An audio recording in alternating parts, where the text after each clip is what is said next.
неге мен мұсылман болып ата-анам туылған үшін мен мұсылман болуым керек деген сұрақ болды.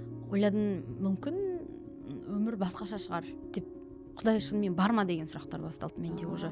Пайғамбарымыз Мұхаммад саллаллаху алейхи айтады, жүрек екі түрге бөлінеді. Біреуі қара, күнәні күнә деп қабылдамайтын деп айтады. Дінге олай келген дұрыс емес дейді. Егер сен дінге қызықсаң, шынымен де бірінші очередь Аллахты тана дейді да. Вот самый айтқан нәрсесі Алла ол. қандай? Аллах кім вообще ол? Білесіз ба, ұстаз, екі ненің ортасында жүрмін. У меня есть такие девочки, которые всегда ғайбат айтады, жаңағы выпивка есть там дейді да. Мынандай бір ортам бар дейді. Дамып қалған, сондай Алла жайында көп айтады. Осыларға толық ауып кетейін десем де екі ортада тұрмын дейді да. Егер бір нәрседен өскің келсе, бір нәрсе ететін болсаң, окружениеңді таңдап ал. Ол біздің қолымызда. Сен 100 адам тұрады, сен тұрмайсың ғой, маған кім келеді, сонымен сөйлесемін. Сол мәселеде біз өзімізді сонымен тоқтатуымыз керек та. Мен өзім амалымның, білімімнің, басқа нәрсенің құлы емеспін. Аллах Тағаланың. Любой проблеманың решениесі тәубеде. Вот только тәубеде, реально. Сонда Аллах Тағаладан кейбір құл кешірім сұраған кезде Аллах Тағала настолько кешіреді екен, что этот раб, он не может вспомнить о своем грехе в день суда. Настолько Аллах его простил. Шүкір етсеңдер, артамыз. Етсеңдер, айтсаңдар емес. Шүкір деп айту емес. Етсеңдер да. Таңғы 6-да мен намаз бастаймын деген шешімге келем ғой. Ассаламу алейкум, құрметті көрермен, мен Жібек Болатбекқызы. Біздің бүгінгі подкастымызға қош келдіңіздер. Бүгінгі біздің подкаст өте еркін, реалистично және де қызық болайын деп тұр. Өйткені біздің қонақта Диана. Ассаламу алейкум. Алейкум ассалам. Диана, яғни бүгін біздің подкаст зумер против миллениал болады ма, сондай ма? Против емес енді, бірақ та кейбір жерлерде бәрібір сондай болып қалатын сияқты. Енді мен қатты миллениал емеспін, мен екі ортада не былай емес адаммын да негізінде. Бірақ та сіз нақты зумерсіз енді. Көбіне мен ұстаз болғаннан кейін осы уақытқа дейін, Аллаға шүкір, 10 жыл болыпты ұстаздық қызметте жүргеніме. Жас қыздардың айтатын проблемалары, ата-аналармен келіспеу, немесе тіпті ата-аналар келеді да, мен қызым мені түсінбейді, немесе қыз керісінше менің мамам мені түсінбейді. Бұл негізінде екі поколенияның тоғысуы деп айтамыз, иә. Бірақ осыған қарамастан менің Аллаға шүкір, альхамдулилля, осы қазақ елінде осындай қыздарымыздың жаңағы Аллаға бойсұнып, 5 уақыт намазына тұрып, иә, тіпті Аллаға шүкір, мінекей орамалда отырсыз, басыңызда шекелі, қандай сұлулық, мінекей қазақтың анау еліктің лағы дейді ма, сондай бір сұлулықтың несі болып тұрсыз. Қазіргі уақытта мына зумерлардан керісінше мен сондай бір мінез байқаймын да. Өздері бір нәрсе қаласа, соған жетеді, мақсат қоя алады, өміріне не керек соны істейді. Егер де Алланы тапса, олар сол нәрседе соңына дейін тұра алады деген мінез көремін негізінде. Енді Дианочка, мен сізбен алдында кофе ішуге кездескен кезде өзіңіз білесіз, көзіме жас алып қалдым өміріңізде кейбір дүниелерді айтқан кезде. Машалла, тәнті болдым, Аллаға сансыз мақтаулар болсын. Орамал Алланы қалай тапқаныңызды айтып бердіңіз. Кішігірім айтып кетіңізші біздің аудиторияға, қалай сіз Алланы таптыңыз? Қыздарға қызық шығар. Негізі мен семьямда андай больше традиционный ислам дейді ғой, сондай болды. Бірақ мен мамам өзі Аллахқа әрдайым жақын болды. Негізінде жаңа сіз айттыңыз ғой, осының алдында сіздің ата-анаңыз медресеге беріп солай етсе, менде өмірлік қиындықтармен бірге бізде мамада бұрын жұмысы болды. Біз базарда жұмыс істеген кезде ол банкротство болады да, ол Алматыға көшіп кетеді. Мен Талдықорғаннанмын. Сол кезде біз екі жаққа айырылып кеттік та, анаммен бірге. Анам Алматыда жүрген кезде бізде көптеген қиыншылықтар болды, и менің інім бар. Ол қалады да, мен мамаға Алматыға келем. Алматыға келген кезде қыста біз андай біреудің үйінде, біреудің крышасында сондай кездер болды да. И сол кездерде мамам маған в основном Аллах Тағаланы сол кезде көп айтты. Ең қиналған кездерде мамам, самое главное, уайымдама. И мамамның единственный сол кездегі тірегі Аллах болды негізінде ше. Маған айтатын еді да, уайымдама, Алла Тағала бәрін етеді. Бұл біз өтуіміз керек сынақ, өтеміз обязательно, міндетті түрде дейді. Сөйтіп уақыт өте келеді, бізде, әйтеуір помню, қадір түні болады бір күні. Біз ол кезде бір андай, мен үшін ол кезде бай адамдар болатын да. Бір бай адамның біз сол кілетінде тұрдық. Сол кілетінде тұрдық, біз өзіміз магазин жалдап алдық сол кезде. Күніне 20 000 теңге табыс сол жерде. Ана обороты сондай болатын машинаның, ой, магазиннің. И сол кезде жұмыс жасап жүрген кезде мама қадір түнінде бізді отырғызып қойып дұғалар өткізетін. Уайымдама, келесі жылы лучше болады, көресің деп ше. И дәл солай, все-таки от мамы. На самом деле я всегда калиманы кішкентай кезімнен 3-4 жасқа дейін мамам маған айтқызып қоятын да.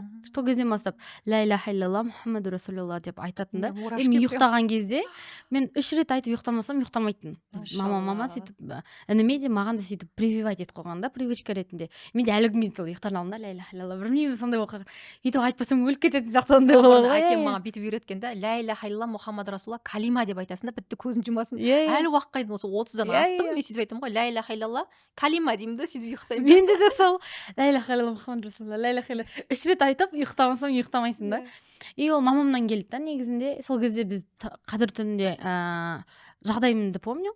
Содан кейін ровно 1 жылдан кейін біз жағдайымыз уже лучше стало да. Альхамдулилля. И мама сол кезде айтатын, біз әлі мешіттерге наоборот көмектесіп жүретін боламыз деп айтатын еді да. Соны арада 1-2 жылдан кейін мен өзіміздің жағдайымызды қадір түнімен санаймын андай. Қадір, потому что сондай обнуление болады ғой өзі.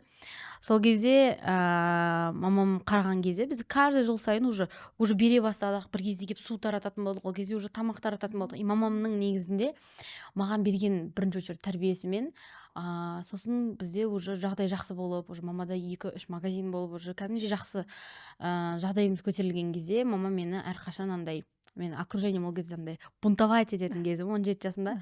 Помню, мама мені бүйтіп ұстап алатын да желкемнен. Мен уже бүйтетін едім да, той мынандай айфон не хочу деп, еркелік.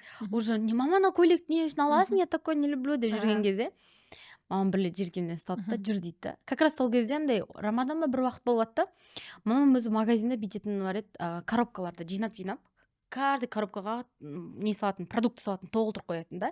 И өзі мектептің адамдармен сөйлесетін, самый қиналып жүрген жағдайы жоқ адамдарға, балаларға, именно солардың семьясына біз апарып берейік деген ниетпен мама мен желкемді ұстайды да, жүр, алып барам, сен әбден құтырып кеттің дейді да. Бұны көруің керексің сен мына нәрсені, сен ұмытпа кеше қандай жағдайда біз болдық. Қалай біз кеше ғана тентіреп, бүйтіп, қайдан ақша табарын білмей жүрген кезде мамам мен жанында жүрді. И қазір бүйтіп жағдайым жақсы кезде сен өйстіп әңгіме айтуға болмайды деген сияқты. Сөйтіп бір коробканы ұстап, мен помню, бір үйге бардық. Ол үйде қаншама адамдар, ана харакет ол кезде жоқ қой енді, ол кезде харакет андай асырмей деген болмады. Сол кезде енді сол сияқты болды бізде енді, бірақ оны ешкімге түсірген жоқпыз біз. Мама апарат, и көргеннен кейін ана жағдайды есіме түсті да. Мен өмірде көрген өзімнің мамаммен қандай қиындықтарым, содан кейін мама сондай жағдаймен маған Аллахқа деген махаббатымды негізі көп арттырды. Негізі содан болды. Баста дән егіп қойды. Бірақ, егіп қойды. Ол изначально было, я думаю.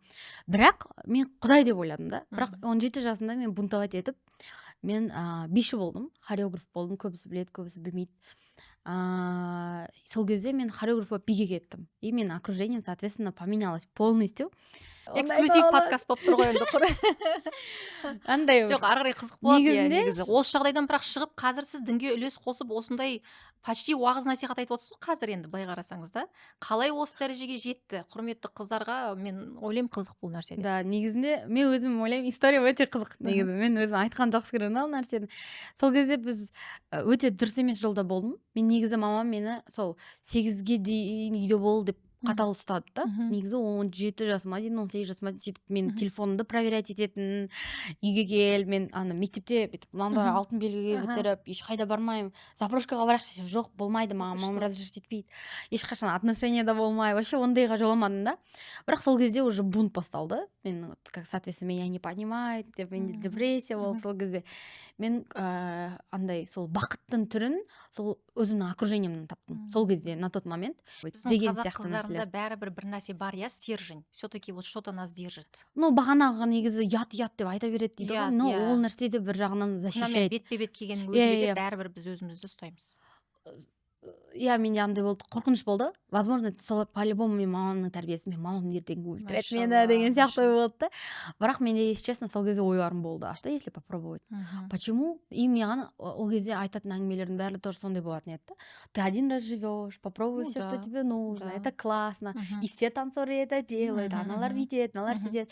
В основном окружением бәрі артисттер болды. Көптеген популярный артисттармен жұмыс жасадым. Көптеген барлығы білетін адамдар адамдармен бірге жүрдім сол окруженияда, и мен анан бәрін өзіммен көзіммен көрдім. Андай туған күндерде жиналған кезде мен ондай запретный веществолармен былай бок болдым деп айттым ғой. Сол кезде сондай окруженияда жүріп, если честно, менде сондай ойлар көп болды. Көп күнә жасап кетуге. Ойладым, мүмкін өмір басқаша шығар деп. Құдай шынымен бар ма деген сұрақтар басталды менде уже. И настолько мамам маған кішкентай кезінен кәлиманы айтса да, мен уже ана окружениемен жүріп, бір уақытта өзіме атеистпін деген шешім қабылдадым. Құдай сақтасын, я Аллам. Орта әсер береді. Орта әсер береді, өте қатты. Мен сол кезде ойладым, мен все атеист боламын. Құдай бар ма жоқ па, мен я верю во вселенную деп мен ары қарай уже нумерология, таро, сюцай дегендерге қызығып кеттім. Өз амалына не ғой, сену деп айтамыз ба? Я, бір нәрсеге сену керек қой адам деген. Ол я сама добиваюсь, это успех мой деген сияқты. Сол кезде мен уже ары қарай кеттім. Западный психологиямен увлекаться ете бастадым, сюцаймен, психологиямен барлығымен уже увлекаться етіп кеткеннен кейін бір уақытта мен бір балаға жазам. Танцор бала, оны негізі көбісі де білет, мен бірақ айтпай қойын ешкімді. Танцор бала болды. Сонымен мен оған жазам да, go collab деп. Сосын ол мені игнорить етеді, вообще ответить, сонда мені андай задевать етеді, если честно, мені типа ты меня игноришь деген сияқтыға. Сонан кейін Алла тағала сөйтеді, бір аптаның ішінде біз ол адаммен бір проектта кездесіп қаламыз да. Сосын мен уже бүйтіп өзінше бүйтіп жақтырмай бүйтіп жүремін ғой. Сосын ол келеді, ренжімеші, мен сенің алдында жалған көрдім, бірақ ответ бере алмадым. Мен айтамын да, неге деймін да, в чем проблема? Сен айтсам мен ештеңе істемеймін ғой. Айтты, мен просто мен намаз оқимын, исламдамын, мен өйтіп қызбен бірге билеймін деген сияқты айтты да маған. И меня тут задевает эго. Типа, даже в смысле, я недостойна, типа. Менде андай болды да, мен де мұсылманмын ғой деп ше. Себебі, потому что мама мені үйретті ғой кезінде какой-то білімге. Мен қатты ауырған кезім бар, мама маған андай бір Құран әкеп, бір кітап әкеп беріп, ол жерде Иса алейхиссаламның историясы болған. Маған сол кітапты оқығаным бар да, мен андай Израиль бір нәрсе дегендер миымда болды сол моментте. Мен де по идее білемін деп қоямын ол кісіге. Сөйтіп айтамын да, сөйтіп ол тұрады, харша деп түсініп тұр да, мен түсінбейтінімді. Сөйтіп екеуміз кетіп бара жатырмыз. Менің эгом задеться еткеннен кейін мен ананы доказать етуім керек қой, я права деп. Соған пытаться етемін деп мен андай ашылып сөйлейміз дедік па деп ше. Ол кезде көп жаман сөздер айтатынмын да. Көп айтатынмын да ол кезде. Әрбір екінші сөзім жаман сөз. Маты сразу. Сол кезде мен бір кезде тоқтатады да, Диана, можешь менімен жүрген кезде боқтамауға дейді. Ана жерде эго. Негізі бұл адамның алдыңыздан шығуы не үшін деп ойлайсыз? Әрине дінге келу үшін. Негізі Алланың только мейірімі. Одан кейін ананың дұғасы негізі. Ананың дұғасы. Мен всегда айтамын, мамам сен маған дұға ете берші, потому что сен болмасаң, мен қазір көп шетел аралаймын, мен, например, көп жерлерде жүремін, жалғыз өзім жүретін бала, например, мен ойлаймын, бәрі жеңіл болып кетеді. Жолдан тайып кету тез негізінде. Жолдан тайып кету тез, но я думаю, что все равно мен мамам маған дұға етіп жүрді ғой. Мамамның дұғасы қатты влиять етті деп ойлаймын ше. Сол кезде ол маған сөйтіп айтқан кезде эгом екінші рет задевать етіледі андай. Енді ер адам маған андай айтып тұр да, не материст. Дұрыстап жүр деген сияқты. Андай шыдай алмай қаламын да. Жоқ, мен де дінді білем, мен де вообще мұсылманмын деп қоямын ғой ана жерде. Мен ана жерде мұсылман істейтін ештеңем жоқ, если честно. Мен уже калимада ол кезде айтпай жүрдім. Уровень не тот, так? Уже не тот. Сол кезде, жарайды, мен кетуім керек деп кетіп қалады. Ана қалып қалды мен ішінде, жұтып қалдым. Ана не істеймін? 3 күннен кейін олар бізді биге шақырады. Ол кезде мен high heels деген намыс бар ғой сізде бәрібір, значит, бар ғой. характерда. Намыс емес, эго деп. Сол кезде мен high heels билейтін. High heels түсініп тұрсыздар, иә? Сол кезде мен как раз досым бар, ол досым тоже high heels билейтін. High heels деген это каблукпен билейтін. Понятно. Сол кезде билеп жатқанда мен через зеркало замечаю, бағанағы бала бүйтіп бұрылады да қарамайды, короче. И ана мен өзімді, если честно, өте андай қылып сезініп қалдым, түсініп тұрсыздар. Да. Сонда андай біртүрлі болып қалдым да, и үшінші рет мен эгомды задевать етеді да. Іште бәрібір иман бар ғой. Иә, андай, не болды деймін да, мен тұрамын да, шығып кетемін. Сонымен шығамыз да, маған магазинді көрсетші деймін. Ана жаққа бартқан кезде мен одан сұрап бастаймын. Алып алдым ғой жаныма, енді мен доказать етуім керек, менікі дұрыс, ол дұрыс емес. Себебі мен ол кезде бүйтіп ойлайтынмын, самый главный, сен мына жерде ниетің жақсы болу керек. Ешкімді өлтіріп жатқан, жүрегің таза болса болды. Бәрінің айтатын да. Мен де сондай болдым. Самый главный, жүрегің таза болса болды. Ешкімді өлтіріп жатқан жоқсың, ұрып жатқан жоқсың, ұрлап жатқан жоқсың, ешкімнің ақысына кіріп жатқан жоқсың деп ойлайсың да. Өз еңбегіңмен ақша тауып. Все, өз еңбегіммен ақша тауып жатырмын. Мен ана жақта андай нәрселермен заниматься етіп жатқан жоқпын. Болды, мен түзу жолдамын деп ойладым да. И потом еще здесь такое, что Алладан берген талант бұл маған. Я таки думала, я должна вот осы жаққа кетуім керек деп ше. сол кезде мен оған доказывать етемін деп ол маған барлығын, сол адам наверное мудрости болды, енді аллах соған сол моментте сондай мудрость берді. Ол кісі маған спокойно бәрін айтып отты. Мен былай сұраймын, а неге бүйту керек, а неге бүйту керек, а неге қыздар орамал кию керек, ұлдар кисін орамал, а неге деп жаңағындай признавать етпедім. Исламды вообще с корня признавать еткім келген жоқ. Себебі мен үшін ол жерде запрет қана болды. Бір бақыт деген нәрсені сезбедім. Себебі бақыт ол вселенной, да, вселенной все разрешает, сөйтсай сен шестеркасымен ындай деп жүрген кезім болды да. Содан кейін уже андай қатты бүйтіп, ол адам маған уже уақыт өте келе объяснять ете бастады. Создатель лучше знать, чем творение деген сияқты маған күшті барлығын түсіндірді. Мен ол кезде түсінбеймін. И бір уақыт болды, мен тағы бір досым бар.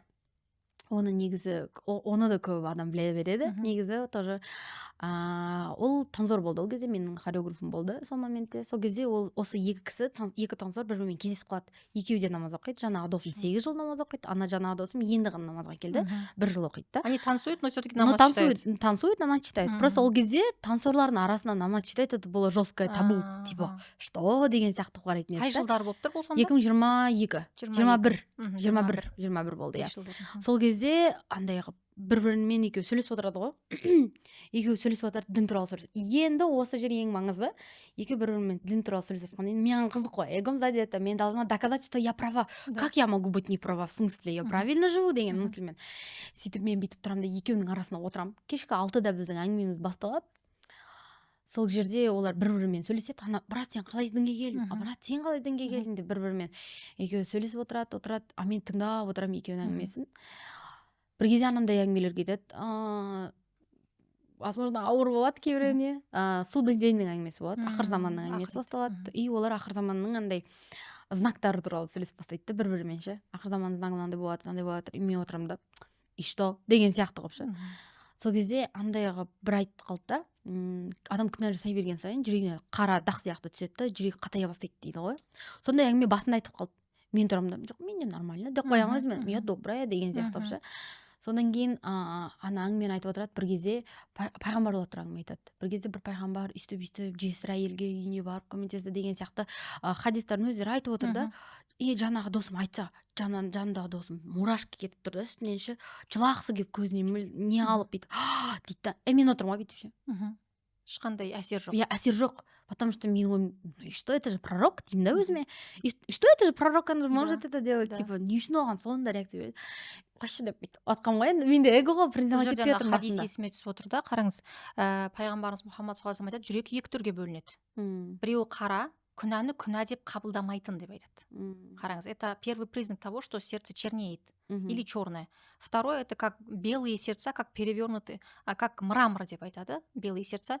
Оно признает грех грехом, сауап сауабым дейді да. Енді хадисте сол жүректің 2 түрін айтады. Қазір соның көрінісі болып тұр ғой былайша айтқанда. Сол жерде мен бүйтіп отырдым ғой жаңа. И что это пророк қой деп бүйтіп отқан кезде жаңағы мысль келеді ғой. Жүрегің қарайды деген нәрсе ше. Настолько тебе такие вещи стали нормальными, что тебя это андай бір не впечатляет. Сен уже ими андай болады ғой, бүйтіп қалай в смысле мен жүрегім қарай кетті ма деген сияқты ойланамын да. Ойланып отырған кезде судный день әңгімесі басталады. Олар айтады. Я начинаю видеть в реальности рядом со мной эти же люди, такие же люди, бағана на судный день знактар болып отырған нәрсенің бәрін өмірде көріп жүргеннен кейін мен андай болады. Реально ли это так деген сияқты мысль болады. Сөйтіп мен отырам, и ана разговор, әртүрлі разговор болды. Альхамдулилля, сол кезде 12 сағат сөйлестік, таңғы 6-ға дейін сөйлестік та. Ол жерде отырып далада ары-бері жүріп, танцорлар сондай еді біз. Таңғы 6-да мен намаз бастаймын деген шешімге келем ғой.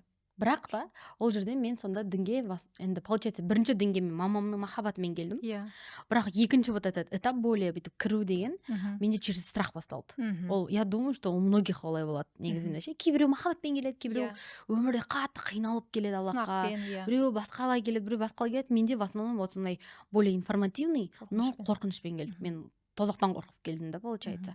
Содан кейін үйге барам да, менің ең бірінші дінге осознанно қарап бастаған білімім судный день деп жазамын ғой ютубқа. И ана жерде страшный видеолар кетеді, ана қорқынышты видеолар қарап, мен бір ай депрессияға кетемін. Андай, мынау қарам, анау қарам, мынау болмайды, все бүйту керек. А мен билеп жүрмін, менің биге деген махаббатым мынандай. білім аз ғой енді ол білім уақытта әлі. иә мен вообще дін туралы особо да білмеймін да. Мгм. Аллах тағала бар екенін ғана білмесем, оның мейірімін ғана Қорқыныш білмесем, қана алып келді былай білмедім. намазға. И мен сөйтіп деп намазға келмедім, бірақ ол кезде все равно мен бәрін харам и бағанағы менің окружением бар ғой, дінге вообще жоқ емес, соларға бәріне барамын да сен істеп жүрген харам, сен істеп жүрген харам, мынау болмайды деп бәріне сөйтіп бастадым. Сосын маған бәрі айтты мынау қуайын деді бағанағы менің досым бар ғой 8 жыл намаз оқитын, хореографыма барғанда айтады, менің учениктарым бар, олардың бәрі айтады мынау қуайын деді, кішкене фанатик болып жатыр, сен қара мынамен сөйлес деп.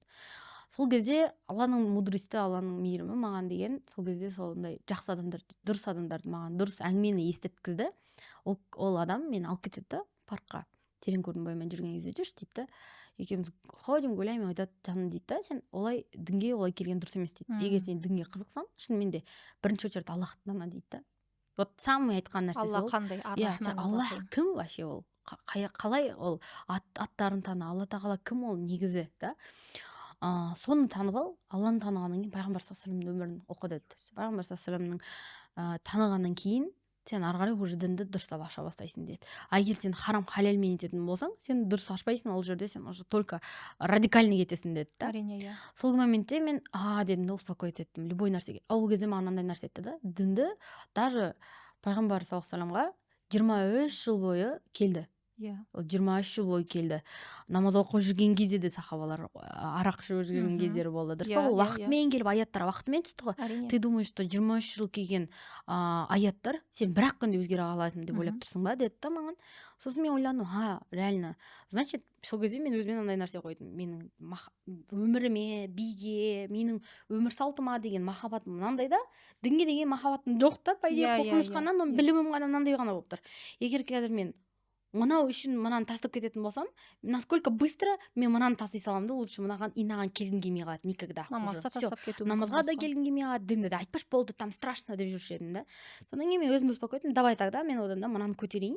Мынаны көтергенде өзі түседі деген сияқты. Иә, шариғатта негізі мынандай нәрсе бар. Мысалы, Аллах тағала Құранда аят келтіреді, арақтың харам екендігі қалай харам болды деген. Бұл жерде нелер бар?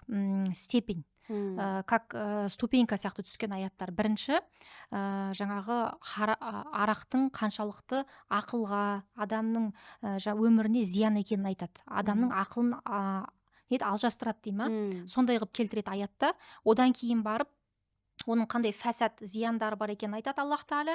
Сөйтіп 4-ші аятта ғана, есімде болса, 4-ші аятта ғана Аллах тағала жаңағы арақты харам екенін келтіреді. Яғни Аллах тағаланың өзінің Құранда несі бар, құлына дінді жеткізу үлгісі бар да. Себебі адам бірден тарс етіп түсе салса, ол тез тастауы мүмкін, немесе вообще ішіне түсінбеуі мүмкін деген сияқты. Иә. Ал жаңағыдай кезең-кезеңімен арақтың өзінде айтып жатсыз ғой, енді өзіңіз жаңағы анау сахабалардың өзінде, намаз оқып бастағанның өзінде жаңа арақ шарап болған. Негізі бұл жерде үкім мәселесінде не бар? Намаз кейінірек түскен негізінде. Бірақ намаздан кейін де арақ шарап ішкендер болды, бірақ та кейін арақ шарап таста деген кезде сахабалар радиаллаху анхумның арақтары соншалықты аққан, үйінде соншалықты спиртной болған ғой, ойлаңызшы, настолько они пили. Это у них вообще такое блаженство было, что вино деген сияқты, анау жүзімнен напиток деген сияқты мас қылатын. Это их вот это развлечение было. Олар үйден соны жарып шығарған кезде мынау көл сияқты аққан дейді да есік аузынан арақ шараптар. Аллах тағала сол үшін құлдарының халін білді дейді, оны бірден лақтыра алмайтынын. Бірінші зиян екенін айтты, одан кейін ақылда алжастыратынын айтты, одан кейін барып харам екенін айтты деген сияқты. Сіздегі сол мәселе болып тұр ғой енді. Иә, сол мен бағанағы ақырындап сол кезде өзіме андай шешім болды, тогда мен дінді осознанно дұрыстап изучать етемін. И сол кезде менде алдында сізге айтқан история болды. Мен сол кезде жанымда подругаммен тұрдым. Ол подругам менің христианка, получается. И ол менің енді бірге тұрып жүрген кезде ол маған қарағанда Құдайға жақын болды.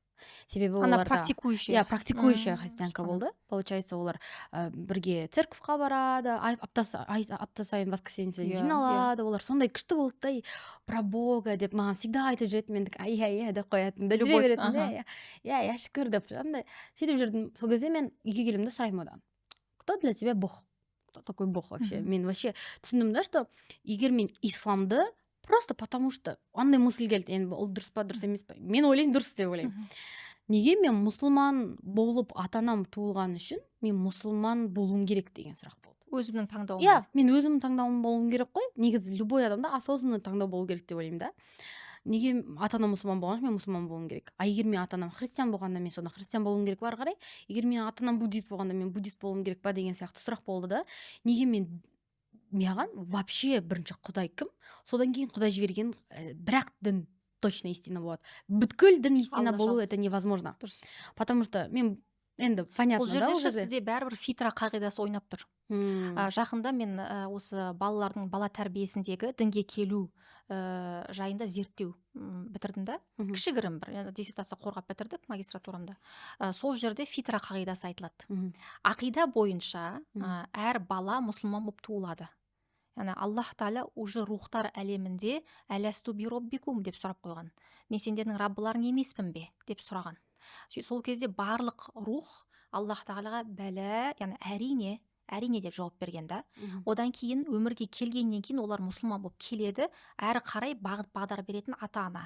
Негізі осыған сұрағыңызға жауап болып тұр ғой шынында да. Иә. Ақиқатында бәрібір бала фитра деген ол жаңағы оның мағынасы адамның табиғаты деген мағына. Табиғатында Алланы танып туады. Иә, Алланы танып туады. Бұл ақидада ғалымдар арасында кәдімгідей жаңағы спорға түскен тақырып. Түбінде жаңағы роджа дейміз, яғни ең соңғы несі мағынасы, мағына емес, жауабы. Жауабы фитрамен туылады, Алланы танып туылады деп айтылады. Сонда жаңағы кейбір адамдардың сұрақтары бар ғой, адам кейіннен Алланы таниды ма, әлде басынан мұсылман болып танып басынан таниды. Бастан рухы танып келеді. Бірақ кейін пенде ұмытшақ қой, инсан дейміз, иә? Инсан нун син нун жаңа түбірінен шығады, ұмытшақ деген мағына. Оны ұмытады. Өйткені ата-ана христиан, или біреу бұндай, или бір жаңа дәстүрлі деп атамыз, Құдайды танытпайды. Бізде көбіне ата-аналар сөйлеспейді ғой баламен. Мысалға 1 жасқа 2 жасқа толған баламен көбіне сөйлеспейді. Алла кім? Сен Алланы қандай деп ойлайсың деп 4-5 жасар баламен аз үйтіп сөйлеседі. Біздің Қазақстанда әсіресе статистика бойынша 2,5% адам намаз оқитын болса, оны ойлаңыз, намаз оқитындардың ішінде қайсысы баламен Құдай жайында сөйлеседі? Мысалға өте аз, иә? Бұл жерде яғни сізде бәрібір өміріңізде жұмыс жасап тұрған нәрсе фитра. Табиғатыңыз, бір анаңыз деп жатсыз ғой, оның алдын Алланы салып қойған сізге нұры ол жүректегі. Сол бәрібір жарып жатыр да, қайта. Сөйтіп мен Құдайды іздеймін деп шештім ғой. Мен Гуглға жазам, религия деп жазам. И религияның списоктары шығады. Астындағыларын алып тастаймын, потому что менің ойымда Құдай ол қандай болды. Он всемогущественный, ол әлемді создавать етсе, ол не может быть, чтобы оның религиясы кішкентай андай бір. Бірақ тайпа бөлу мүмкін емес деп ойладым. Енді логически ойладым. Бүкіл әлемге болады болса. Иә, бүкіл әлемге болады. Алып тастадым, сөйтіп списоктан ала бастадым, іздеп қарадым да, мынау уже точно ненормально деп бүйтіп алдым. Сол кезде 3 религия қалады. Ол христианство, бірінші орында тұрған, екінші ислам, үшінші тұрған иудаизм болды. Содан кейін агностика, енді олар дінге жатпайды.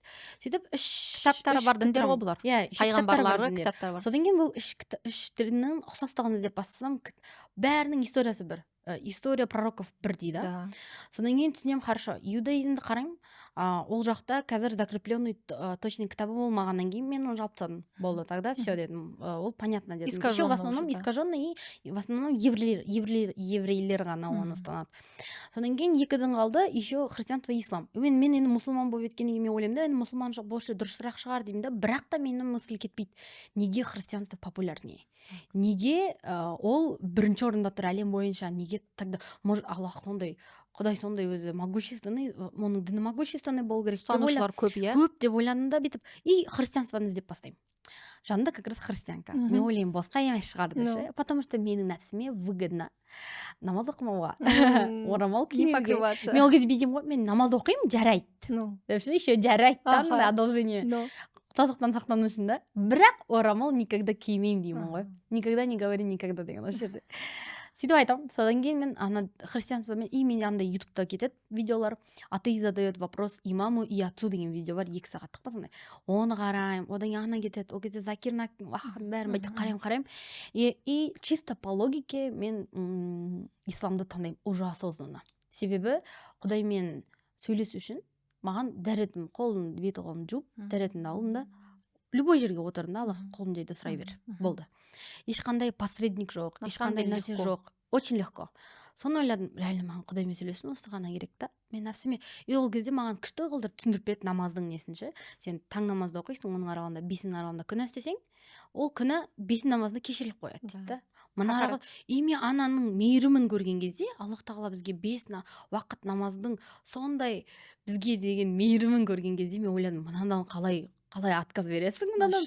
Мен үшін ол как запрет, мен үшін бір должна сияқты көрінбей кетті уже. Намаз деген мен үшін андай, это моя защита деп қарай бастадым. Оказывается, защищает. Аллах менен 5 рет сөйлесе аламын, мен онымен 5 рет айта аламын, и 5 рет күніне ол мені кешіре алады. Мына намаздың арасында өліп кетсем, мен кішкене күнә маған ответ бере аламын да, зато ертең иншалла деп ше. Мынандай кезде деген сияқты менде в основном бәрі логикамен, андай бір логикалық ойлау сұрап. Иә, в основном сонымен болды. Егер мен ана дінге баратын болсам, ол үшін маған жылына 1 рет чистка жасайды деген сияқтылар бар да, өздерінің да. Воскресный день. Иә. Мен сондайға мен үшін ол андай болды. Мен жарты жылда өліп кетсем, жарты жыл күнәмді ответ беремін ғой, мен онда жарты күнімнің күнәсін ответ берген жеңілірек қой деп ойладым да. Сол моментте енді мен сол кездегі ойым болды да.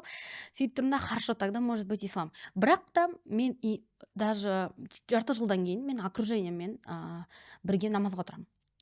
Асия, Молялармен бірге, вот мен сол кезде қыздар уже ана окружениемен сол моментте мен өте қиын кезеңдер болады. Дінге келген кезде біздің привычный окружениеміздің көбісі кетуі мүмкін. И в этом есть благо на самом деле. Бүткіл окружением қатты қанша жерін жақсы көрсем де, ол адамдарға деген менің махаббатым өте қатты болды. Негізінде мен, потому что олар менің ең қиын кезде кездесті да. И мен махаббатты Алладан емес олардан алғаннан кейін мен ойладым, как я могу их потерять деген сияқты қылып ше. Бірақ мен түсіндім да, так, ол болмайды. Мен оларға дінді жеткізуге де тырыстым, намаз жеткізуге тырыстым. Мен ешкім естіген жоқ. И мен уже андай насмешка сияқты нәрселер болды. Типа, бұн там запрещает им деген сияқты әңгімелер болғаннан кейін мен түсіндім да, уже адамдар менің таңдауымды уважать етіп тұрған жоқ, значит, я не должна быть там деп ол окружениені ақырындап кеттім. Ақырындап. Бірден тастау қиын. Негізі былай ше, негізі осы тастадым да, бірақ ол негізі қиын болады. Ол оңай емес ше, ол жеңіл емес ол нәрсе, бірақ все равно Аллахты таңдадым ғой мен, таптым ғой мен. Мен білем ғой ертең ақыретімді. Оқырмандарға не айтасың, Диана, осы жайында? Кеше де мысалы маған бір қыздан сондай сұрақ келді. Білесіз ба, ұстаз, екі ненің ортасында жүрмін. У меня есть такие девочки, которые всегда ғайбат айтады, жаңағы выпивка есть там дейді да, кальяны, сондай жерге барады дейді да, и ол жаман нәрсе емес қой, бастысы күйеуім рұқсат береді, әйтеуір біз сондайға үйренгенбіз, күйеулермен отырып сондай ортада отырады дейді да.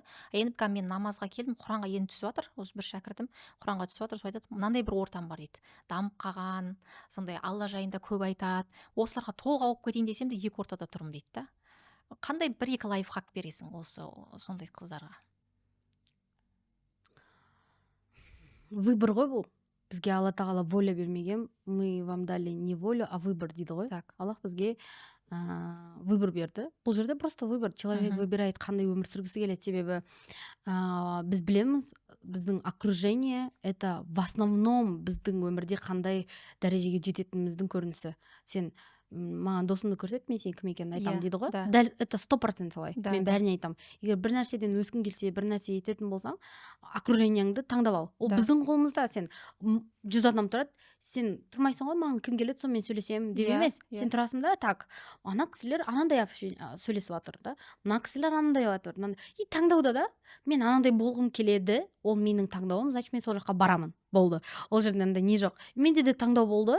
Мен ары қарай жүре берсем, мен ары қарай қайда баратынын білем. На самом деле это уважение себя же. Өзіңді құрметте ғой. Негізі өзіңді құрметте, өзіңді жақсы көру деген нәрсе, өзіңді ең жақсы нәрселерге лайық көру.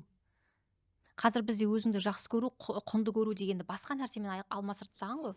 Өзіңді жақсы көру, құнды көру деген нәрсені бұл шандай ұзақ әңгіме. Негізі тек қана материалны қойып тастаған ғой. Дейін ба? Мен өзіңді жақсы көру деген нәрсе жоқ деп ойлаймын. Неге?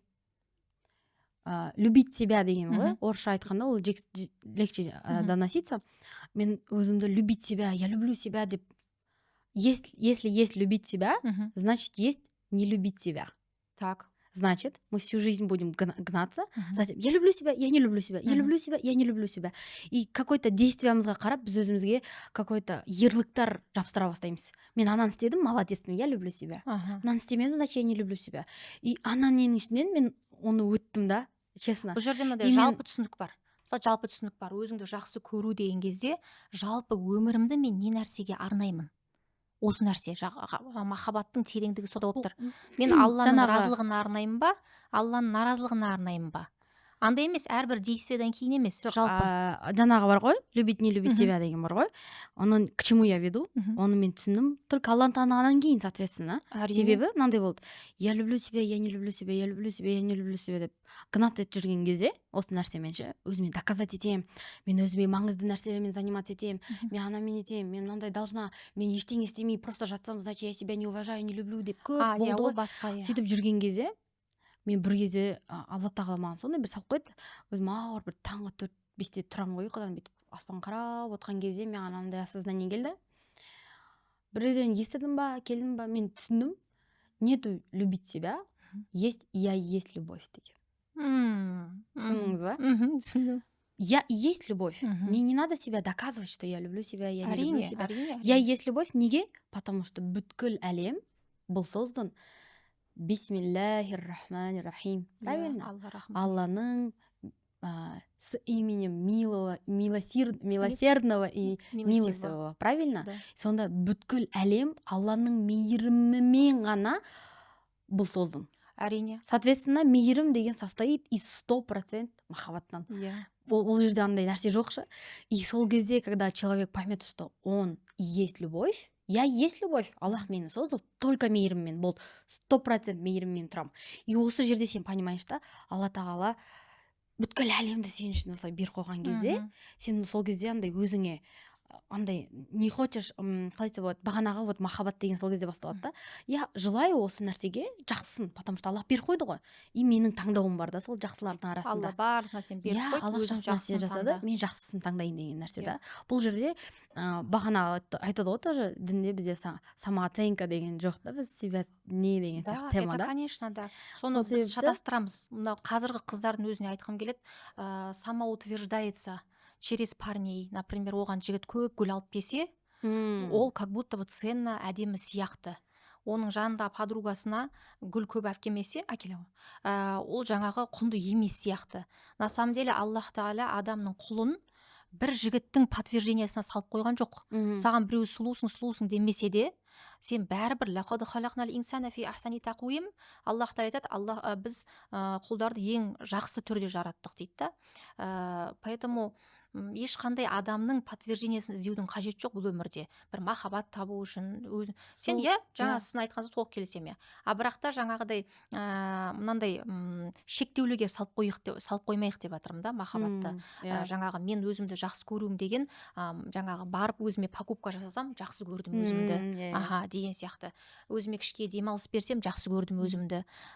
Перед кем-то границы отстояла, значит, все, мен өзімді жақсы көрдім, я себя выбрала сейчас, я сейчас молодец деген сияқты. Жоқ, на самом деле жалпы өмірімізді, мен өмірімді кімге арнадым, мен құлмын, құл халінде өтсем, және мынандай нәрсе бар, жаңа бір зерттеуде мына мәселе айтады, бір ғалым, Сақыр Атия деген ғалым бар. Сол кісінің мынау Лұқман хакім пайғамбардың баласына берген өсиеті жайында жазған несі бар, рисаласы, мақаласы, жұмыс еңбегі бар. Соның өзінде айтады. Адам неге Лұқман хакім бірінші баласын шірктен сақтады дейді да. Сен инна ширка ля зульмун азим, шірік сондай великий зұлым деп не үшін айтты дейді да. Ширк. Аллаға не қосу, серік қосу. Не үшін сондай зұлымдық деп айтты? Себебі адам Аллах тағаладан идеальный ғой. Алла өзің ойлашы, жаңа айтып жатсың ғой, ар-рахман, ар-рахим, әл-мәлик, әл-құддус, әс-сәлам, әл-муъмин, әл-мухаймин, тола. Біз білетін 99 есім бар Алланың, біз білмейтін есімдер бар. Пайғамбарлар ғана білетін есімдер бар Алланың. Періштелер ғана білетін есімдер бар. Алланың өзі білетін есім бар. Сыры ашылмаған Құранда Алланың есімдері бар. Олар өте көп, шектей алмаймыз. Біз 99 ғана есімнен тұрады Алла. Сифаттары тек сол ғана деп айта алмаймыз. Енді ойлаңызшы, сондай идеальныйдың ғана біз құлы болуымыз керек. Түсінесіз ба? Біз құндылығымыз соншалықты жоғары.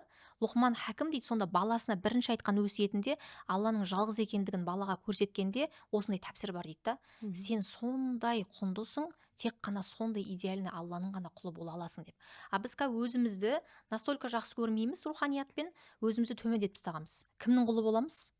әр нәрсенің. Енді біреу бизнестің құлы болып жүр, біреу анасы құлы болып жүр, жаңағы біреу ақшаның құлы болып жүр, өз амалымыздың құлы болатын кездер болады. Мысалы үшін ойлаңызшы, мысалы бір рет бір қыздар айтады, мен деген постоянно зікір жасаймын ғой дейді. Мысалы күніге 1000 рет истиғфар айтамын, дым маған өмірім өзгеріп жатқан жоқ дейді да. Өмірім өзгеріп жатқан жоқ. Мысалы ол кезде не дейді шариғат? Ол өзінің амалына сеніп тұр да, таратылған амалына құл болып қалған. Күніге Ясин сүресін оқимын дейді. Ясин сүресіне құл болып қалған. Кейде шайтан ләнатулла настолько адамдардың фитрасын білет, ол қалай азғыру керектігін де білет. Мысалға қазір Диана сізге келіп, шайтан айтса, сейчас после этого подкаста выпей там спиртное деп айтса да, вам может быть сондай мысль келу мүмкін бе сізге қазір? Жоқ. Шайтан оны кімге айтады? Примерно спиртнойды арасында ішіп жүрген адамға айтады. Оның уровені сол азғыруындағы. Түсініп тұрсыз ба? Сізді басқаша азғыруы мүмкін. Иә? Шайтан лағнатулла әр адамды қалай азғыратынын біледі қыздар. Түсініп тұрсыз ба? Сол мәселеде біз өзімізді сонымен тоқтатуымыз керек та.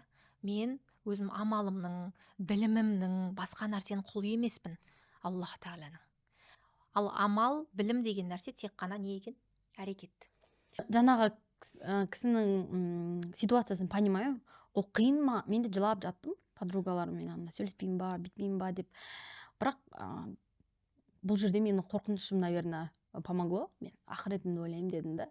Мен ертең өліп қалсам, мен жалғыз жатамын ертең қабірде деген мысльдер болды. Мен ертең ол достарым болмайды ертең деп кеттім ол жолдан. Бірақ альхамдулилля мынандай нәрсе бар. Бұл нәрсеге мен қаншама рет көз жеткіздім.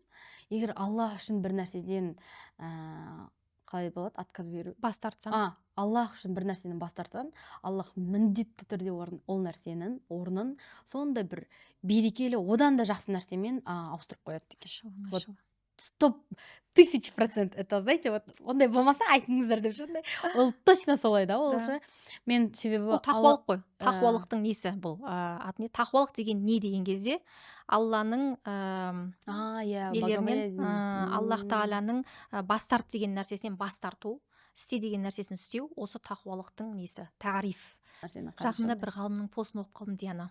Сонда шынымен өзім де ойланып қалдым ше. Біз даму жолында шынымен көптеген жақсылық жасай берсем, не үйренсем екен, қандай амал бар екен тағы деп көп ізденеміз ғой. Сонда ана ғалым кісі былай жазыпты.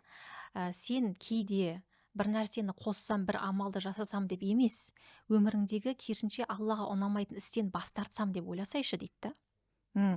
Аз-аздан. Кейде біз зікірімді көбейтем, ананы көбейтем, мынаны көбейтем дейміз, бірақ кейбір күнәларымызды әлі де тастаған жоқпыз. Керісінше лучше бұл жерде орта жол ұстанып, сол амалын қала берсін. Аз-аздан зікіріңді жаса, кішігірім, яғни 5 уақыт намазын уақытылы оқы, жайлап дамы, бірақ мына жақта саған мысалға Аллаға ұнамайтын не іс бар? Мысалы, біреу темекі шегуі мүмкін, біреу постоянно ғайбат айтып қоя береді. Немесе біреу әдеп дұрыс сақтай алмайды деген сияқты мысалшы. Сондай нәрселерді өзің тізіп, менде мынандай минустар бар, давай минуспен жұмыс жасайын. Сонда минуспен жұмыс жасаған кезде адам кемелдене бастайды да. Получается, любой нәрсені шешетін өмірде проблема болып жатыр ма? Тәубе. Вот реально любой проблеманың решениясы тәубеде. Вот только тәубеде, реально. Сосын мен енді ең главный, бағанағы мен айтыпаттық қой, қалай отказ беруге болады. Ең главный нәрсе биден қалай мен отказ бердім и орамалға келдім. Алдында айтып берген нәрсе, оны, наверное, бәріне қызық болады. Бізде уақыт нормально ма, рекламен? Сколько? А все уже у нас время закончилось, да? Еще. Өзім үшін айта берейік. Менде андай болды. Мен билеп жүрдім. Алла тағала маған сондай бір күшті керемет талант беріп қойды. Негізінде көбісі біледі. Мен өзімді андай, менде еще амбициямда жетеді да. Аллах тағала сондай беріп, мен ертең BTS-тің жанында билеймін. Мен Blackpinkпен билеймін деп сондай армандар қойғам. Үлкен арман. Мен ол арманға вообще сомнение болған жоқ қой, оны орындамаймын деген. Мен 100% сендім. Менде андай жоқ сондай, что если у меня не получится деген нәрсе жоқ. Менде обязательно получится, по-другому не может быть деп өзіме сондай болғам да.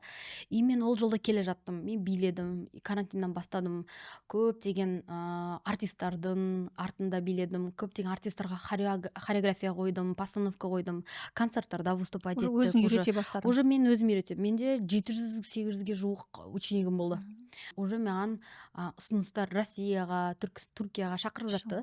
Ол кезде менің возможностарым уже әлемге шығуға возможностарым бола бастады.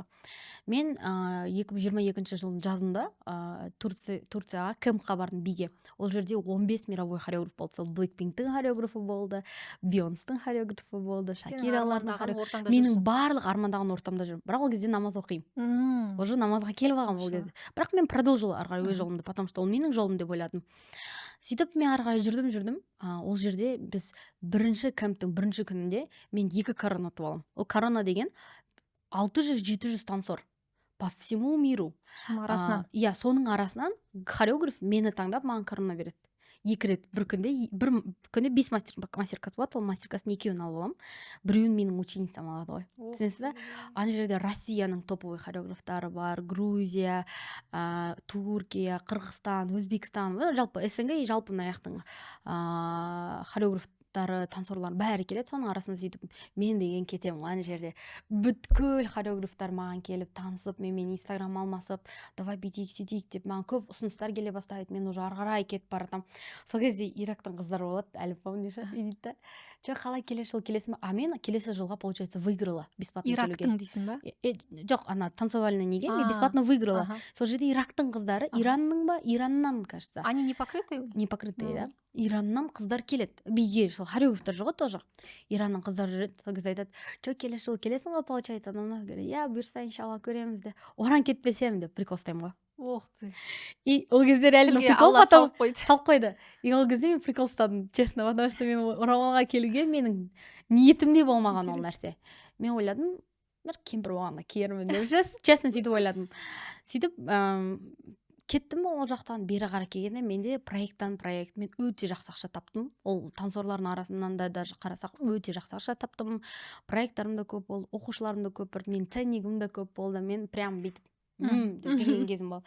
Уже шетелге шығып, андай нелермен сөйлестіп, Қазақстан ең күшті артистермен сөйлесіп сөйтіп жүрген кезде, бір күні жүрген кезде, ұйықтан тұрған кезде бірінші мысль хиджаб деп келеді. Просто так. Просто мен бүйтем, астағфиралла деймін ғой. Ол уақытта білім алған жоқ дедің негізінде. Негізінде менде білім всегда анандай болатын. Окружениемен келетін. Окружение таңдаған дұрыс.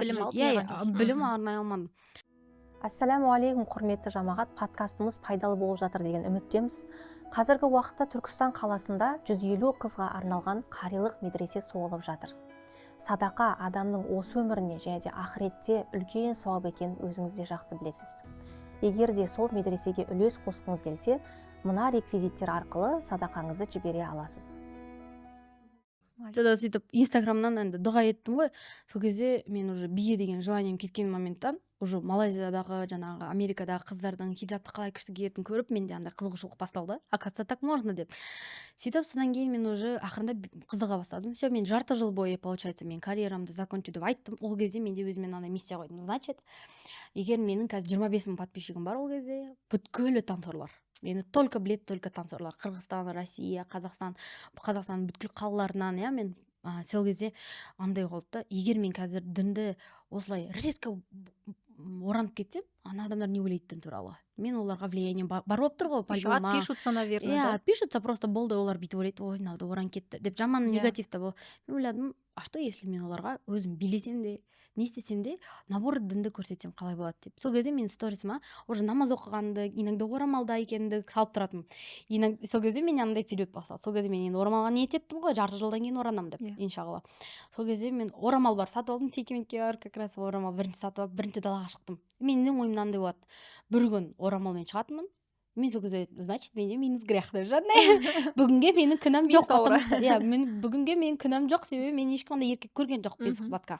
Келесі күні орамалсыз шығамын. Мен уже ана күнән сезем ғой. Ана күнән қарап тұр, мен күнәм бар. Келесі күні киіп шығамын қайттан. Кимей шығамын, киемеймін, сөйтіп жүрдім да. Ол жерде андай тұрған ештеңе жоқ деп ойлаймын. Шектеу қойған жоқсың, мен өзіме шектеу қойған. Мен тақтым бітті, бүйтпеуім керек, сөйтпеуім керек деп. Жайлап көргім келді. Работала над собой. Мен кидім, далада жүрдім. Адамдар сөйледі, олар всегда сөйлейді. Ана жақта жатқанда мен олар жатпайды ғой, жалғыз өзім жатамын ғой. Сол себепті маған оларға не айтатын маңызы болған жоқ. Мен киетін кезде кидім, кимейтін кезде кимей жүрдім сөйтіп. сторис қайнаңда покрыто едіңді не сен не істеп жүрсің деп жазатындар да болды, маған бәрібір болды. Маған главный мен басқа нәрсеге цель қойдым ғой, басқа адамдарға ол нәрсе нормальный екенін көрсеткім келді. Сөйтіп адамдар уже ақырындап маған көп жаза бастады. Сен де намаз оқисың ба, мен осыны ойлап жүріп едім деп ше. Бишілерге мен андай түрткі болдым да. Вышли, да? Оказывается, бишілерде де болады екен ғой, это нормально, потому что бишілер үшін биді тастау өте қиын болды, тем более дінге келу деген нәрсе. Сөйтіп ақырындап келді, это же этап, это должен быть такой этап, да. Сөйтіп содан кейін мен уже мастер-класс жасаймын, тур жасаймын последний, 14 қалаға тур жасаймын, өзім жалғыз шығып кетемін, и бүткіл Қазақстан бойынша турды мен орамалмен жасаймын. Получается, орамалмен жүремін, ана енді таксист көрмейді ғой мені орамалсыз, значит кінә жазылмайды деп ойлаймын да, короче. Сөйтіп барам, Семейге барам, Өскемен дейді, барлығына барам да шешемді билеп мастер-класс беремін, сосын қайта киіп аламын да, қайта сөйтіп жүрдім. Сөйтіп енді менің опытым, бірақ сол кезде мен қолыма бір кітапты алып алғам, Имани Гүл деген, Сияние Веры Қайрат Жолдыбаевтың. Машалла, осы кітап мен негізі бағана айттым ғой, дінге мен 2021-де келдім ба, дінді изучать етіп бардым ғой, бірақ мен былай айтайыншы, толық иман келтірмедім. Дінге толық иман, исламға толық иман келтірмедім. Мен Аллахқа сендім. Алланың бар екеніне күмәндандың ба әлде қалай? Алланың бар екеніне күмәнім болмады. Бірақ исламның истина екеніне күмәнім болды. Негізі Алланың бар екеніне иман еткен болсаң, ол толық иман еткен болып саналады. Құранды признавать етпей тұрмын ғой. Түсініп тұрсыз ба? Құранды признавать етпей тұрмын ғой. Мен Аллах бар. Аллах бар. Это не может быть, чтобы я так просто так создалась деген нәрсе бар. Ол біліп тұрмын Құдай бар екенін, бірақ Құранға иман келтірмей тұрмын да. Возможно, мен орамалға келерін алдында мен соны ойлайтынмын ше. Вдруг енді өтірік шығар, мен не істеп қиналып жүрмін ана жақта деп ше. Кейін қажет жоқ шығар деп ойладым. Сол кезде сол кітапты аламын. Ол кітап туралы андай да, маған керек кітап болды да. Наука, артынан исламмен көрсетеді. Наука исламмен көрсетеді. Сол кезде бүйтіп барлық турда соны оқып жүрген кезде Уральсктан Атырауға кетіп бара жатқанмын машинамен. Сол жолда мен Аль-Муминун сүресін оқимын. Как в утробе матери появляется ребенок деген. Получается, басында медицинада написать етеді. Осылай болады, содан кейін ондай болады, эмбрионға айналады, бүйтеді, сөйтеді. Енді медицина біз биологияда оқығаннан кейін мен анандай болды да, окей дедім да, базар жоқ дедім да, сөйтіп. Екінші исламмен қарағанда бірақ екі сүрені жазып қояды ана кісі ше. Аль-Муминун сүресін 2 аят жазып қояды. Мы создали вас из эссенции глины, потом поместили вас в виде крови, плоти, да, благословен Аллах, самый лучший творец деп жазып қояды. Дұрыс па? Жаттап алғанмын ғой соны. Соны оқимын да, андай болды ғой менде. Тық мирім останавливается как будто бы. Что деймін ғой? Құранда жазылған. Қалай ол Құранда жазылған? Егер ана 18-19 ғасырда ғана шыққан шығар, өзе ары кетсе, ол анан қалай анау бәрін никто же не может контролировать, ішіне кіре алмайды ешкім, қалай бала болатын, оны ешкім шығара алмайды. Қандай медицина болса да қандай нәрсе жасаған қалай кіріп, біз мынандай адам болып шығып жатқанымызды білмей. Ананы қарадым да, менде тық остановка, андай бір стоп болды да өмірімде. И сол кезде бағана оқыған кітаптардың бәрін бүткіл білімін қараймын, тауға қараймын, аспанға қараймын, бұлтқа қараймын, қаншама тонна, анаған қараймын, мынаған қараймын, бәрі Аллах деп айтып тұрды маған ше. Нас создал Аллах деп маған сөйлегендей болды да. Мен ана жерде сол сүремен, сол аяттармен мен полный иман келтірдім Аллахқа, Құранға. Егер мен сол кезде андай болды, все дедім, меня больше никто и ничего не переубедит обратное, что ислам жоқ, Құдай жоқ или бір нәрсе деп айта алмайды, себебі болды, Құран мұғжиза деп сол моментте қабылдадым, сол сүреден кейін. 610 жылы түскен ол кезде ол кезде өзі жоқ, пайғамбар тем более ол кітап оқып білмейді, жазып білмейді, например, ол қайдан біледі ол? Сол кезде мен тұрдым да, все, мынау уже не может быть дедім да. Болды, мен 100% сол кезде приняла исламды. Сол кезде андай бастады менде миымда. Егер мен қазір орамал намаз оқымасам, значит маған Құранда ответ беріледі деп тұр ма бірінші очередь? Мен берем.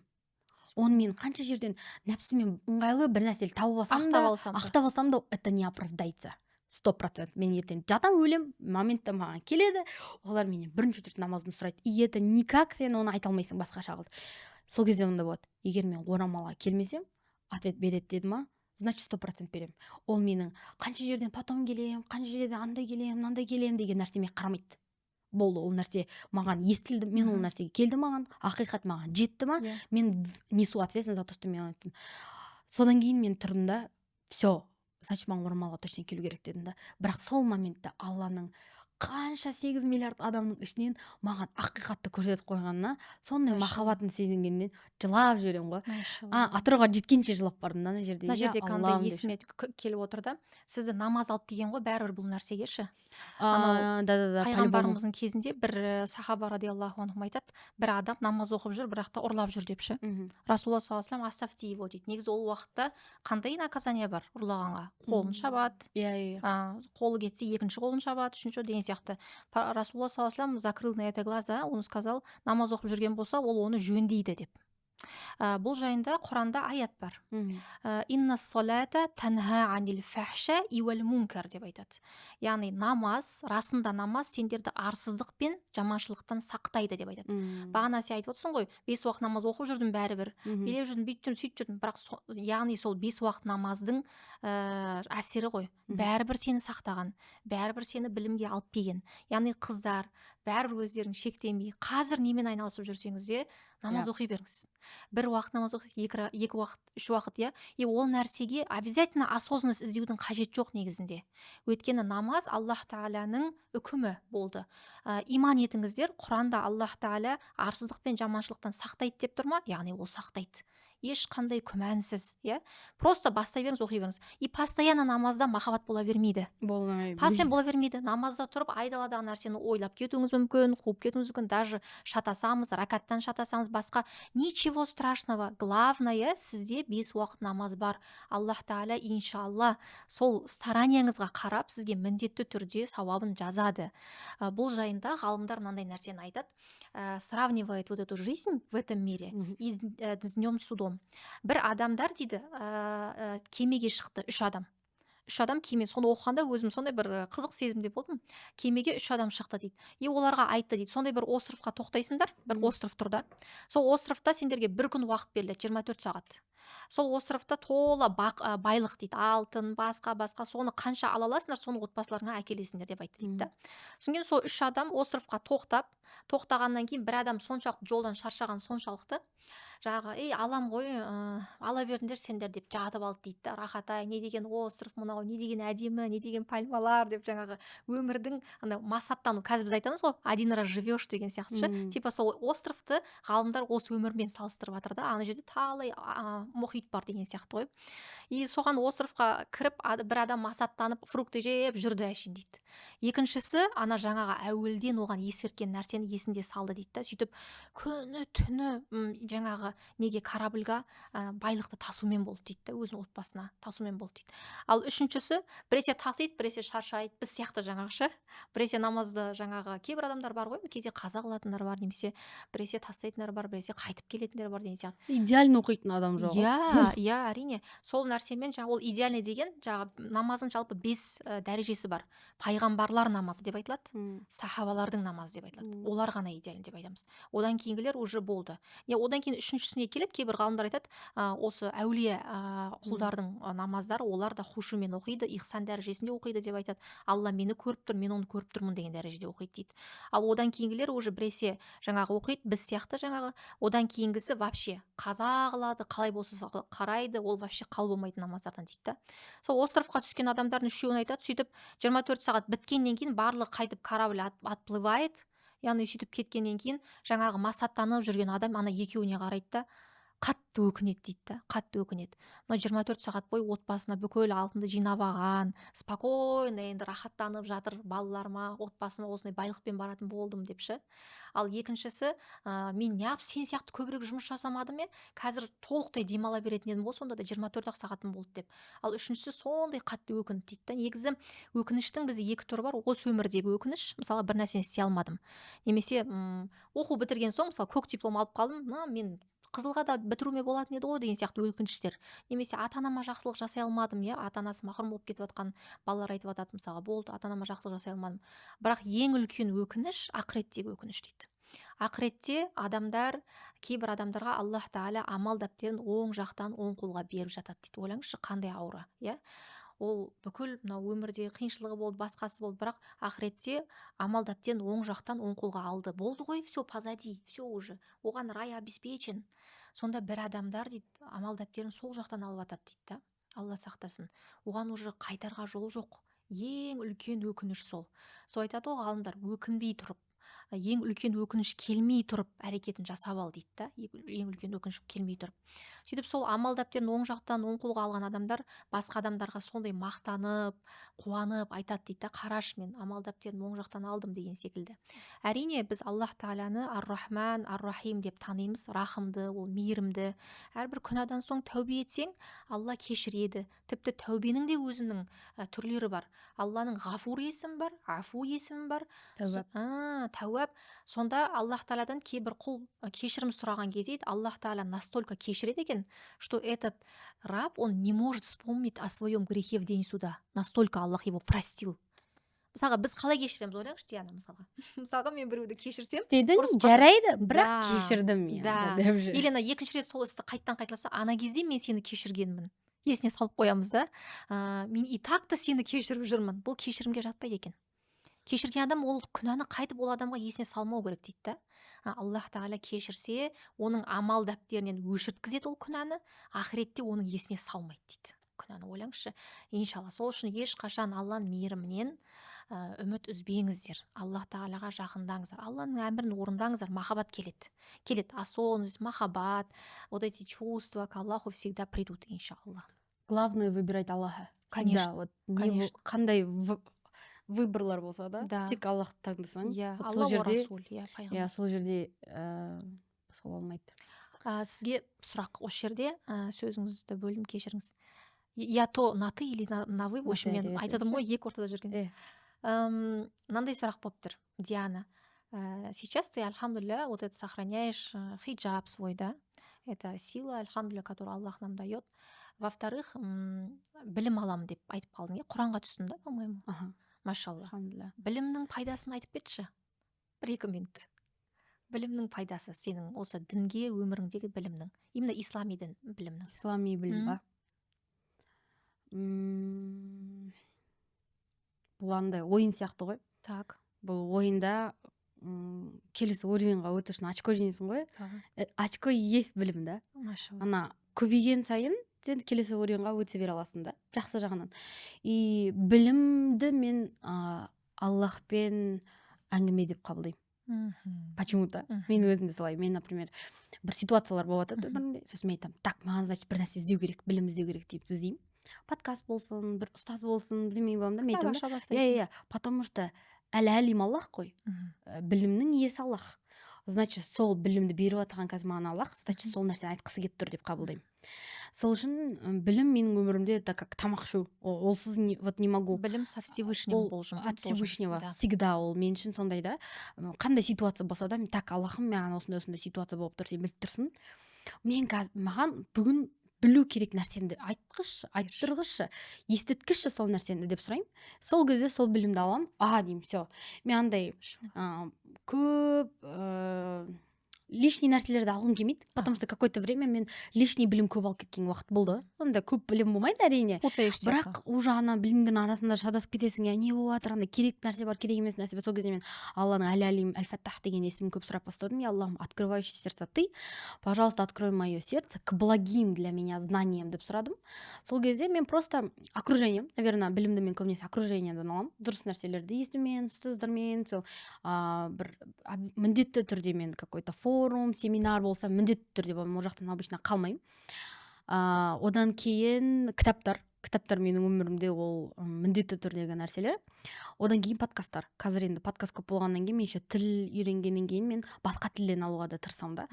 И білім көбінесе маған опытпен, андай какой-то ситуациялармен, қалай істесем болады, осы жерде Аллах қалай хочет, чтобы я поступала деген сияқты нәрсемен.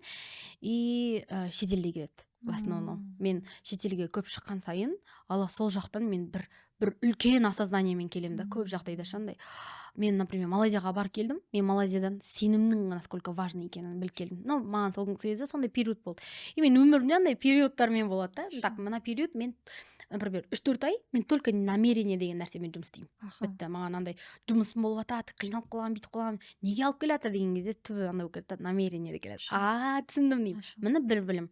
Екінші келім келеді, стараюсь немен құлай беремін, бүйтемін, сөйтемін, түсінбеймін, сол кезде андай келеді, благодарность. Пока шүкір етпесең артпайды дейді да. Сол кезде түсіндім, бұл нәрсе значит этап бұл благодарность. Тағы да жүремін, өтпеймін, тревожность басады, анам неге деп ізденіп жүрген кезде тәубе жасамасаң шықпайды. Түсіндім, мына этап. И менің өмірімде сондай этаптар бар. И сол этаптардан жинап менде өзімнің құрған өзіме принципім бар. Вот 5 принцип, без которых я жить я не могу деп қойған 5 принципім бар. И именно осы принципті барлығын айтамын да негізінде. Потому что осы нәрседе в основном өмірдің менің успехымның қандай болып жатса да, менің өмірімде қандай жол жатыр, қандай жеңілдік, менің дұғаларым қалай қабыл етіліп жатыр, неге менде андай бәрінің көзінше енді получается так легко, мен шетелге оңай жеңіл шығамын, неге мен бүйтемін, неге деген сияқты барлығын альхамдулилля мен ойлаймын осы принциптің арқасында. Ол принцип может потом айтамын, потому что бұның өзіне бір жарым 2 сағат сөйлейтін едім негізінде. Бірақ 5-еуін айта салайын осы жерден. Ол бірінші очередь тәубе. Міндет, бұл айтатын нәрсенің барлығы андай базовый нәрселер қойшы, давай банально. Вот так оформим тогда. Менің жетістігіме жететін 5 принципім. Менің өмірлік 5 принципім. Болар банально болады. Бәрі айтады негізі ол нәрсені. Бүткіл ұстаздар айтады, жасап жатқан кім бар. Осы жерде ше. Сонымен айтамын да, андай ғой, мен арықтағым келеді, не істесем болады десе, су іш десе, жоқ, басқа нәрсе айт дейтін бар ғой. Су ішпесең сен арықтамайсың да. Или мен өмірде түзегім келеді, не істесем болады, ұйқым түзесем болады десе, таңертең ерте тұр десе, жоқ, оны білем ғой дейді да, например. 2-3 күн ерте тұрады, бірақ постоянно істемейді. Ол бүткіл на то и банально. Потому что бүткіл успех кроется в банальных вещах. Ол нәрсеге мен всегда қара деп айтамын. Вот просто в простых банальных вещах. И осы жерде 5 принцип. Ол біріншісі тәубе. Бұны везде айтады, бәрі айтады, бірақ маған сол алдыңғы жылы 24-ші жылы маған жетті өзінің сынақтарымен.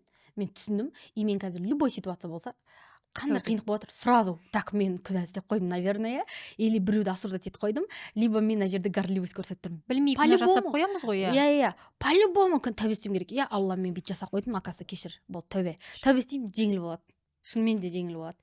Екіншісі благодарность. Менің өзімнің дневник благодарности деген нәрсем бар. Ол 2023-тен бастап прививать еткен привычкам.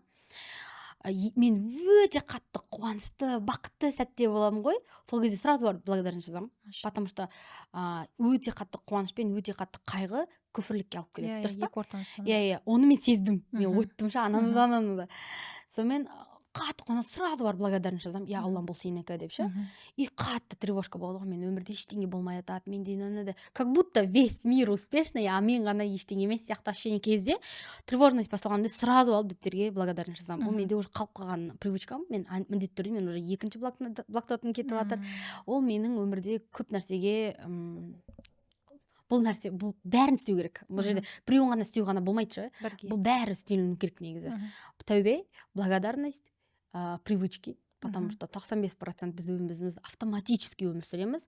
Ол привычки деген осознание, подсознание деген нәрсе, оның бәрінің тоже бөлек оқиды. Мен көп бұл кітап, бұған больше всего временем құрттым өмірімде. Сол кішкене 8-ші класстан бастап сол привычка, жалпы привычка деген нәрсе не екенін іздеп бастадым да, потому что ол қайталанып қалатын убеждениемен жұмыс жасадым. Иә, әдеттер. Бұны понятный нәрсе, оны өзі оқып көрсе болады. 4-ші нәрсе осы Малайзияда түсінген нәрсем. Маған 25-ші жылы соңында прикрепился. Сенім деген нәрсе. Сенім, вера деген не только андай, мен ислам деген сияқты андай дін деген ғана нәрсе емес, сенім деген во что ты веришь деген нәрсе. Потому что менен андай бар. Сен неге сенесің, соны получаешь. Вот во что ты веришь, то будет деген сияқты нәрсе. Себебі сенімің, ол сенің фокусың, сенімің сенің таңдауың, сенімің сенің убеждениең, мида бізде нейрондар бар жұмыс істейтін. Одан бөлек бұл дұға. Потому что сенің сенімің, сен дұға солмен арқылы тілейсің да. Бүйтіп Аллахым, дай мне дейсің да, а что если не получится? Сен сұрап тұрсың. Сұрап тұрған нәрсе сен тұрсың өзің. Иә, сұрап жоқ. Аллахым, маған суды бер дейсің да, бірақ Аллахым, если не получится. Не получится, есть же дұға. Вот, например, барлық нәрсе дұға болып кетеді. Пайғамбар саллаллаху айтады ғой, әрбір дұрыс айтып жатыр ма? Пайғамбар саллаллаху айтады ғой, дұға етсең, Аллах оны қабыл етті деп ет деген. Осы жердегі көрінісі сен деген нәрсе да. Вот осы сенің болмайынша болмайды. Дұға қабыл болмасашы, егер де жауап келмей жатса не істейсің? Болады ғой ондай жағдайлар. Бұл не может же болмауға. Аллах по-любому дұға етеді. Значит, ол аяқты берді, оның не, бұл жерде менде андай бар, ожидание қоймау деген нәрсе бар. Бұл уже другой нәрселер. Бұл жерде мен бұл басқа принциптер, ол мыналарға жанымда жүретін. Тура сұрағандай болмай қалады, кейде басқаша болып кетуі мүмкін да. Ожидание қоймаймын. Мен Аллахтан сұраймын. Потому что Аллах маған оны хочет. Ол қашан береді? Мен білмеймін ғой, значит, бір күні береді, басқашаға береді, оны басқашаға береді. А может, ақыретте береді ол. Қандай болса да, ол благо. Сенесін де қоя саласың. Все болды, ол менікі емес. Ол не моя зона, не моя территория. Результат күтпеймін вообще абсолютно. Бар болса бар, жоқ болса оған да шүкір. Андай қылып айтады ғой, если мен дұғам қабыл болса, Аллахқа рахмет, қабыл болмаса одан да қатты рахмет, потому что это он решил, что ол нәрсе маған дұрыс емес деген сияқты. Иә. И бесіншісі ниет. Мысалы ниеттен көп кетеміз деген. Дұрыс болу керек. Вот, көп ойлайды ғой, енді бағана неге не получается деген.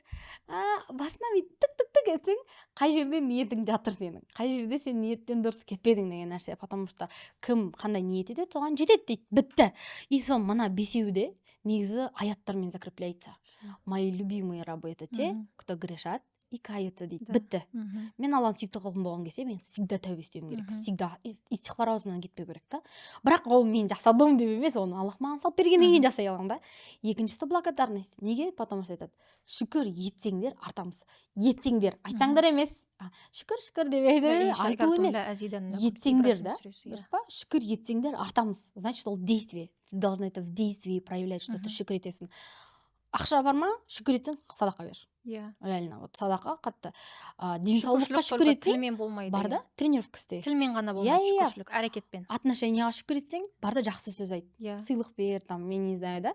Дәл солай бір нәрсеге шүкір етсе, соған сен рахметіңді айтуың керексің. Шүкір ету керек та ол нәрсеге. Жазу это очень важно, это действие, да, тоже. Бағанаға привычки, күнделікті біз не таңдаймыз, кітап оқимыз ба, ананы істейміз да, телефонда скролл етіп жатамыз да, ананы ол привычка болып қалып қалады. Осы нәрсе ары қарай кете береді.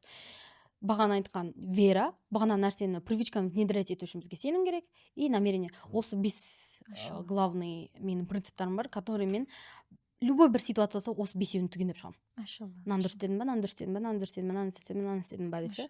И все, осы нәрсе болған кезде мен өмірім жеңіл, неге емес қой, альхамдулилля деп осы жерде айтамын. Сол себепті, наверное, білімнің рөлі өте үлкен, потому что бізге Құран түскен кезде де бірінші рет иқра деді. Ол босқа емес. Әлемді Аллах создавать етердің алдында бірінші қолам создано было. Не үшін? Тоже босқа емес. Сол себепті білім деген ол тамақтан да важный нәрсе да. Тамақты ішуді ұмытпаймыз ғой. Дәл солай маған айтып еді бір ұстазым, хореограф айтқан ғой. Егер сен бір күнде бір білім алмасаң или арманыңа, целіңа жететін бір іс жасамасаң, сен күнің босқа өтті дейді да. Артқа кетті. Просто болды деді. Содан бері мен бір күнімде бір білім алмасам, бір әрекет істемесем, значит, күнім босқа өтіп кетті деп ойлаймын да. Бірақ кішкене істесең де, это уже дұрыс. Хотя бы кішкене жақсы адаммен сөйлес, бір кішкене бір бет кітап оқы, или бір жақсы подкаст қара деген сияқты. Куда-то выйти, перевернуть горы или там открывать бизнес деген сияқты. Ол да успехтікі басқаша деп қарайды ғой қыздар көбіне. Успех деген үлкен көлік алу, ата-анаңа үлкен көлік сыйлау, үй сыйлау, елдер жасап жатыр, еңбек етіп жатыр деген сияқты. На самом деле Алланың алдында біз білмейміз қай нәрсе дәрежесі жоғары екендігін. Да, успехты андай қабылдаймын да. Успех — это результат, которым я довольна. Әркімге успех әртүрлі. Кім қай нәрсеге доволен, сол нәрсені успех деп санайды. Все. А ол довольный боласың, когда сен благодарность жасасың. Бір күннің дұрыс өткеніне де шүкір айтуға болады да. Это успешный день. Благодарность болмаса ешкім болмайды. Бізде уақыт не қалды өте, таяп қалды. Дианочка, өте керемет не болды? Подкаст, сұхбат болды деп айтсам болады. Өзім де біраз нәрсе алдым. Зумерден деп. Жоқ, ол барлығы Алладан. Алхамдулилля. Енді бүгінгі подкастымызды білімнің пайдасы қаншалықты пайдалы екендігін айтып кеткім келеді. Ең бірінші уахи бізде 610 жылы, кейбір нелер бойынша 611 жылы Нұр тауында Хира үңгірінде пайғамбарымыз Мұхаммад саллаллаху алейхи түсті. Жабрил алейхиссалам келіп иқра оқы деді. Жаңа айтып отқаныңдай. Иқра бұл жерде Аллах тағала ең бірінші уахиында ар-рахман деп бастаған жоқ, иә, себебі ар-рахман дегенде сүре бар мысалда, ар-рахман деп бастаған жоқ, ар-рахим деп бастаған, бисмиллахи рахмани рахим деген жоқ, бұл жерде иқромен бастаған, яғни ислам дінінде жалпы білімнің, иқро деген түрлі мағына береді тафсирде, тану дегені, тіпті өзіңді танудың, білімнің қаншалықты маңызды екенін Аллах тағала әуелден бірінші уахида айтып қойған. Сол үшін құрметті оқырмандар, күнделікті өзіңізді танумен айналысыңыз. Тану деген жаңағы кемшілігіңді мойындау деп бір ауыз сөзбен айтасам болады. Кемшілігін мойындаған адам таниды өзін, кемшілігін мойындамаған адам танымайды деген сөз негізінде. Иқроның ішіне көптеген сөздер. Енді аяттың құрылымы бойынша арабшада иқро бисми роббикаллази халақ деп айтады. Оқы есімімен, бисми роббика, сенің раббыңның халақ жаратқан. Яғни толық мағынаны сөйлемді сөзбе сөз аударатын болса солай. Аллах тағала аятта жаратқан деген сөзді білімнің, иқроныңнан кейін қойып тұр, соңына қойып тұр. Көрдіңіз ба? Ақиқатында бірінші пенде жаратылды ғой, иә? Одан кейін жаңағы Аллах тағала оған білімді үйретіп тұр, иә? Бірақ аяттың құрылымында керісінше білімді жаратылыстан алдын қойып тұрғанына қарағанда, яғни біздің жаратылысымыздың да мәні, адам болуымыздың мәні бір нәрсені біліп, бір нәрсені үйренуімізде болып тұр. Себебі адам не періштеден жоғары болуы мүмкін, иә, білім алып, Алланы танып, иә, өзін танып, немесе хайуаннан төмен болуы мүмкін, иә. Оған біздің өзіміздің выборымыз бар. Бана өзің айтып отқандай, ешқандай дінде зорлық жоқ, бірақ та мынау иманның шарттарын айтқым келіп отыр. Осы жерде ойыма түсіп отқан аманту биллахи, иман еттім Аллаға, уа малайкатихи, періштелерге, уа кутубихи, кітаптарға, уал яумил ахири, ахирет күніне, уа бил қадри хайрихи уа шаррихи мин Аллахи тағала, және тағдырында жақсылық және жамандық Алладан екеніне иман еттім дейді. Имандарыңыз кәміл болсын, құрметті қыздар. Алла және Расулдан айырылмаңыздар. Иманымды қалай жаңартам, қалай туралайым десеңіздер, просто күнделікті ля иляха иллалла Мұхаммаду Расулалла сөзін айта беріңіздер. Қалғанын Аллах тағала ризық есіктерін ашады. Ал бүгін Дианаға рахметімді айтамын. Рахмет сізге де шақырғаныңызға. Обедтің уақыты болды, тамақ ішеміз. Құрметті қонақтар, ассаламу алейкум уа рахматуллахи ва баракатух. Бізбен болыңыздар, біз әлі көптеген подкасттар түсіреміз. Иншалла.